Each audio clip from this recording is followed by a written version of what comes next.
just took over everything. You know what I'm saying? What I do. No. You was good. You were good.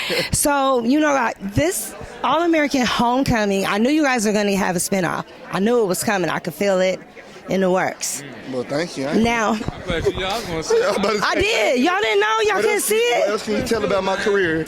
Your career is going fast places. Everybody's. I love how you called him on his BS.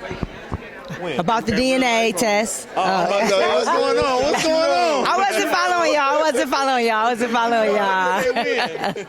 And I love how your confidence in everything, and you just like a natural competitive, I'm that dude, Is that how your personality is? In real life, you mean? No. I be chilling for real. But I do. Is that how his personality is? No. I'm gonna let him in. I be chilling for real. I feel like my character is almost like a alter ego in some ways. It's a zoom on the camera. Is there a zoom on there? Zoom in on his earrings. Zoom in on those earrings. Ask if he chilling. Right. This is Atlanta, Right, y'all. You might want to put him in your pocket when you leave this building. This is a new Atlanta. Okay? Welcome to Be on Atlanta. eBay by 5 o'clock. Okay, so tell me, what was your favorite part about filming with these guys? What was the best part of everything? Off camera. Off camera? Yeah, definitely be off camera. Just building a bond, building a friendship, and just people that we can lean on. So this is like a brotherhood that's gonna last. Yeah, for sure. Okay, wait a minute. Say me. So what was your best part? Let's see if he say you. What was your best part about filming with these group of young men? My favorite part. And the girls. I really enjoyed working with the actor Peyton Smith. All of the scenes that I did. I really enjoyed working with everybody. Everybody's fun. We joke like this all day. You can say rolling, and then we'll just fall into the scene. Everybody comes from different walks of life, and so it's just like college. So like when you get thrown into college, everybody's coming from different places, like from Chicago, from Texas, from Philly, and so then you put that mixing pot together with different personalities, and so like we don't really have to act out there. Like all we have is the lines, and we're able to be our true selves and represent life, which is what art is. Right. So do you think that it's easier for the fellas to get along and get over it when something happens, or the girls, or it doesn't matter? The characters in the show, you mean? Both. I feel like, everybody's extremely professional. Like, we come into work to get the job done, you know what I mean? So, any feuds... Yeah, no, but I'm just being honest. Any feuds that we may have, like, we handle it as a group, as a cast. There's no gender-related solutions, you know what I mean? But I feel like the characters in our show, I actually feel like the guys struggle more in the show than the girls do with their problems. Really? Why is that? I mean, I think just to change the narrative, like that's a story that's been told. Like you'll usually see, the guy maybe give a girl some play, and then she's like, hey, what are we? And so to switch that around, and especially, come on, we have a black woman showrunner, she's like, we're going to change the narrative and show this, and then we're also going to show black love in a different way. So now we want to show that, like, all men aren't like that and all women aren't like that. So now we show the vulnerable part of black men.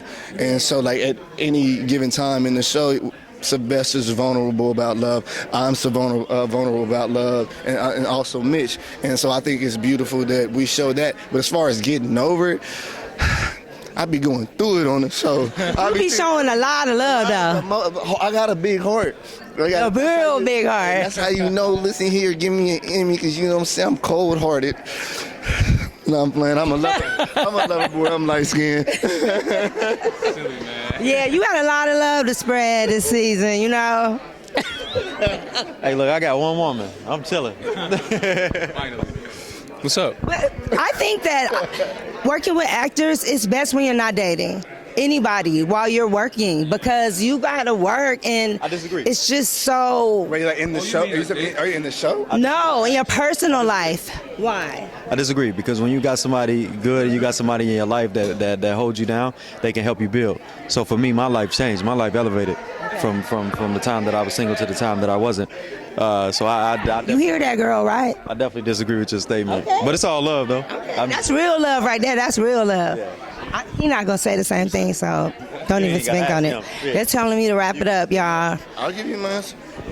No comment. No comment. I'm gonna make the comment. I disagree. I think if you find the right person, it's all good.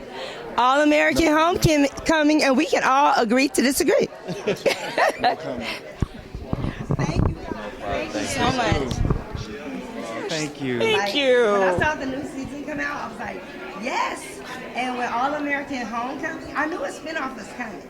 I just felt it. And I could hear it. From the other one, I was like, it has to be. Yes, of course, right? I did like the breakout actress. I don't know her actress name. Yeah, Jeffrey Maya. Yes, and I just knew she was a star from the day.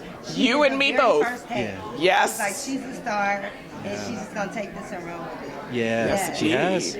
So, now let me ask you a question. Did Rob Hardy direct any of these, or just the original All American?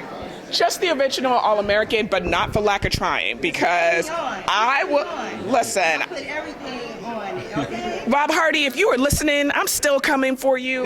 He is such an amazingly talented director, did an amazing job with the pilot of All-American, did an amazing job with so many of our All-American episodes, and he's booked and busy. And Courtney Kemp, I'm looking at you too, because you've been snatching him up.